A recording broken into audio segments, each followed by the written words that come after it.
Banyak penemuan luar biasa umat manusia yang awalnya dipandang sebelah mata lantaran dianggap lucu dan tidak berguna. Namun faktanya, penemuan-penemuan ini akhirnya berhasil mengubah dunia. Dari masa ke masa para ilmuwan selalu berinovasi menemukan alat baru yang akan membantu memudahkan aktivitas manusia. Namun dalam perjalanannya riset-riset yang mereka lakukan tak berjalan mudah. Banyak tantangan mulai dari masalah pendanaan, norma-norma yang berlaku hingga produknya dianggap sebelah mata. Berikut ini 10 penemuan teknologi yang dulunya diremehkan sekarang bahkan menjadi suatu kebutuhan yang harus dipenuhi.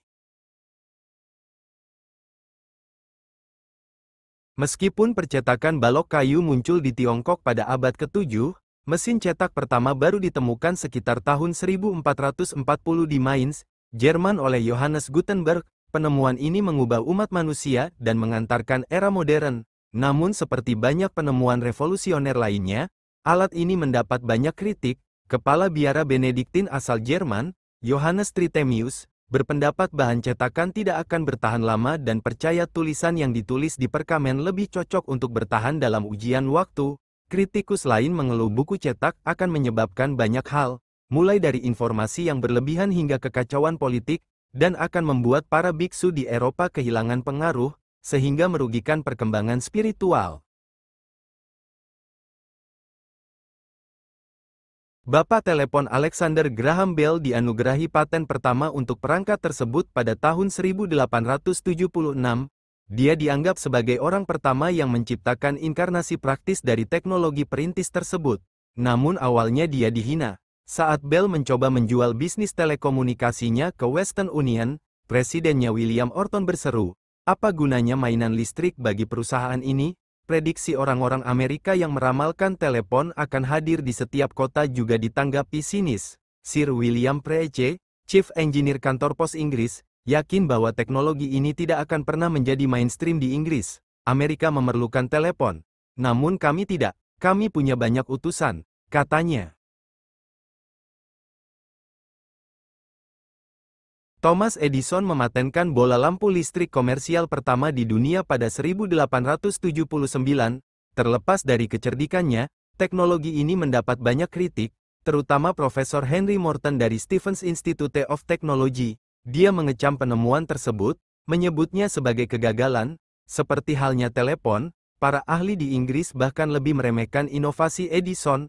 Sebuah komite parlemen Inggris dengan angkuh menyimpulkan bahwa penemuan Amerika cukup baik bagi teman-teman transatlantik kita, tetapi tidak layak mendapat perhatian dari para praktisi atau ilmuwan sementara Sir William Preece menyebutnya sebagai sebuah prediksi buruk. Api bodoh pada dasarnya adalah harapan palsu atau keinginan yang sia-sia. Penemuan mobil awalnya juga diremehkan. Literary Digest pada tahun 1899 menulis bahwa kereta tanpa kuda ini merupakan kemewahan bagi orang kaya. Namun, meski harganya akan turun di masa depan, tapi tidak akan pernah digunakan secara massal seperti sepeda, The New York Times setuju, dengan menyatakan pada 1902 bahwa harga mobil tidak akan pernah cukup murah untuk menjadikannya sepopuler sepeda. Sementara tahun berikutnya Presiden Michigan Savings Bank memperingatkan pengacara Henry Ford, Horace Rackham, untuk tidak berinvestasi di Ford Motor Company dengan alasan mobil hanyalah sebuah tren. Ford mengabaikan peringatan ini dan investasinya dalam produksi massal mobil merupakan pendorong utama di balik kesuksesan besar mobil di masa depan.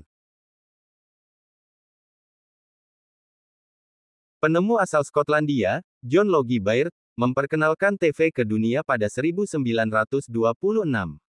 Ketika Baird muncul di kantor surat kabar Inggris, Daily Express, untuk memamerkan karyanya, editor surat kabar tersebut memerintahkan seorang staf untuk mengusirnya. Pada tahun yang sama, pionir radio Lee De Forest menilai TV secara komersial dan finansial adalah suatu hal yang mustahil.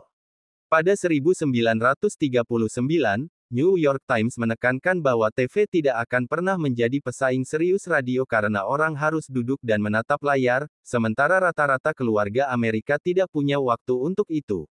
Sementara bos 20th Century Fox Daryl Zanuck menyatakan pada tahun 1946 bahwa TV tidak akan mampu mempertahankan pasar manapun yang dikuasainya setelah 6 bulan pertama.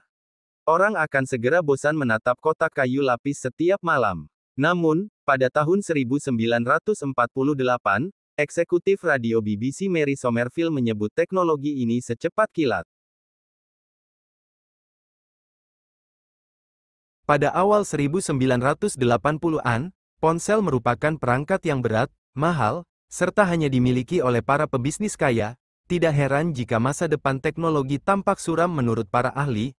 Laporan McKinsey untuk AT&T pada 1980 meramalkan ponsel akan menjadi perangkat khusus dengan hanya 900.000 pengguna di AS pada 2000. Kenyataannya, jumlah total pengguna pada tahun itu mencapai 108 juta. Pada 1981, konsultan telekomunikasi Ian David Jubon tidak yakin bahwa teknologi ini memiliki daya tarik. Siapa, hari ini, yang akan mengatakan saya akan melepaskan kabel-kabel di rumah saya dan membawa telepon kemana-mana? Namun, Marty Cooper, insinyur yang memimpin tim pembuat telepon seluler pertama, tidak begitu peduli kritik ini. Telepon seluler sama sekali tidak akan menggantikan sistem kabel lokal. Bahkan jika Anda memproyeksikannya melampaui masa hidup kita, biayanya tidak akan cukup murah.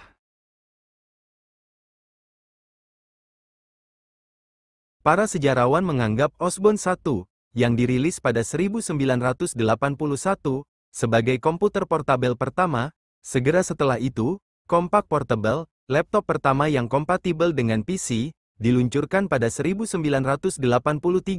Meskipun super inovatif, laptop-laptop awal tidak praktis, terbatas dalam hal apa yang bisa mereka lakukan dan sangat mahal untuk booting, dengan beberapa di antaranya dijual seharga setara dengan $17.000 Amerika Serikat pada hari ini. Mengingat kekurangan-kekurangan ini, tidak mengherankan beberapa ahli menganggap laptop hanya sekedar iseng saja. Penulis teknologi New York Times, Eric Sandberg-Dimon, menulis artikel pada 1985 yang mencemooh inovasi tersebut dan memperkirakan kehancurannya yang menyedihkan. Dia yakin rata-rata pengguna tidak akan pernah ingin membawa laptop dan melakukan komputasi saat bepergian, dan berpikir bahwa alat tersebut memiliki peluang yang kecil untuk populer secara luas. Email ditemukan pada 1965 di Massachusetts Institute of Technology, MIT, dan pesan pertama dari komputer ke komputer dikirim pada 1969 melalui Advanced Research Projects Agency Network, ARPANET, Departemen Pertahanan AS. Menariknya, ARPANET awalnya menolak teknologi tersebut dengan menyatakan bahwa pengiriman pesan antar pengguna bukanlah motivasi penting untuk jaringan komputer ilmiah. Bahkan pada pertengahan 1990-an ketika email menjadi arus utama, para penentang masih meremehkan teknologi tersebut. Pada 1994, pejabat pemerintah Inggris yang mempertimbangkan apakah akan membuat akun email untuk Perdana Menteri saat itu John Major menyatakan bahwa metode baru dalam bertukar pesan kemungkinan besar tidak akan pernah populer.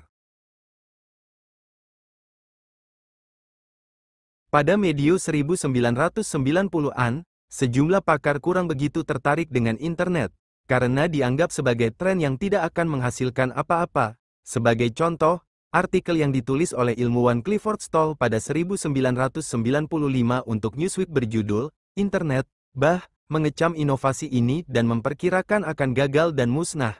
Kemudian pada 1995, penemu Ethernet Bob Michalfe menulis dalam sebuah opini untuk majalah InfoWord, dia menyatakan bahwa internet akan runtuh pada 1996. Nah, itulah 10 penemuan teknologi yang awalnya diremehkan sekarang banyak dibutuhkan bahkan sekarang sudah menjadi suatu keharusan untuk menggunakannya.